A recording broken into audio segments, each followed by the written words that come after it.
പ്രിയപ്പെട്ട പ്രേക്ഷകരെ, വയനാട് പനമരത്ത് കാട്ടാന ഇറങ്ങി. ഇതാണോ ഇപ്പോൾ വലിയ വാർത്ത എന്നായിരിക്കും. അങ്ങനെയല്ല. കണ്ടോളൂ ദൃശ്യങ്ങൾ. പുലർച്ചെയോടെയാണ് 2 കാട്ടാനകൾ ജനവാസ മേഖലയിൽ എത്തിയത്. കാട്ടാനകളെ തുരത്താനുള്ള ശ്രമങ്ങൾ വനംവകുപ്പ് തുടരുകയാണ്. പ്രദേശവാസികൾക്ക് ജാഗ്രതാ നിർദ്ദേശം നൽകിയിട്ടുണ്ട്. ആന കയറി പോണ കണ്ടോ? ഇതിന്റെ മുകളിൽ ആരും ഇല്ലല്ലോ. എഴുന്നള്ളത്തായിട്ട് ആരും ഇല്ലെന്ന് കൂട്ടണ്ട. ഇത് എഴുന്നള്ളത്തിന് വന്ന ആനയല്ല. ഇത് കാട്ടിൽ നിന്നിറങ്ങി നാട്ടിലേക്ക് എഴുന്നള്ളി ആനയാണ്.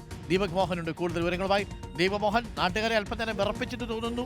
അവൻ നടവഴിയിലൂടെയൊക്കെ ഇറങ്ങി, നടവഴിയിടകളിൽ ഒക്കെ ഇറങ്ങി നടക്കുന്നുണ്ടല്ലോ കാട്ടാന.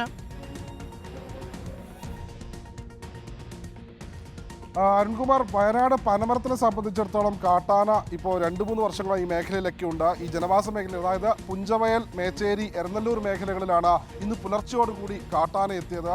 രാവിലെ ആ മേഖലയിലേക്ക് പോയ ക്ഷീരകർഷകരാണ് ഈ കാട്ടാനയെ കണ്ടത്. പിന്നീട് വനംവകുപ്പിനെ വിവരം അറിയിക്കുകയായിരുന്നു. ഞാനിപ്പോൾ ഉള്ളത് പുഞ്ചവയലിലാണ്. കഴിഞ്ഞ വർഷവും നമ്മൾ ഇതേ സ്ഥലത്ത് വന്ന് 3 കാട്ടാനകളാണ് അന്ന് വനംവകുപ്പിൻ്റെ ദൗത്യത്തിനൊടുവിൽ റോഡ് കുറുകെ കടന്ന് പാതിരി സെക്ഷൻ വനമേഖലയിലേക്ക് പോയത്. ഇന്ന് പുലർച്ചയോടുകൂടിയാണ് ഈ കാട്ടാനകൾ ജനവാസ മേഖലകളിലേക്ക് എത്തിയതെന്നാണ് വനംവകുപ്പിന്റെ നിഗമനം.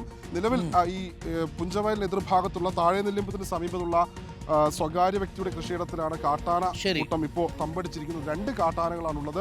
നേരത്തെ കഴിഞ്ഞ വർഷമൊക്കെ ഈ മേഖലയിൽ 3 കാട്ടാനകളാണ് ഇറങ്ങിയിരുന്നത്. വനംവകുപ്പിന്റെ ആറാട്ട് ടീം അംഗങ്ങൾ, മാനന്തവാടിയിൽ നിന്നുള്ള ആറാട്ട് ടീം അംഗങ്ങളും ഒപ്പം പുൽപ്പള്ളി ഫോറസ്റ്റ് സ്റ്റേഷനിൽ നിന്നുള്ള വനംവകുപ്പിന്റെ ജീവനക്കാരടക്കം ആ മേഖലയിൽ ഇപ്പോൾ ഉണ്ട്. അവരവിടെ നിന്ന് കാട്ടാനയെ തുരത്തി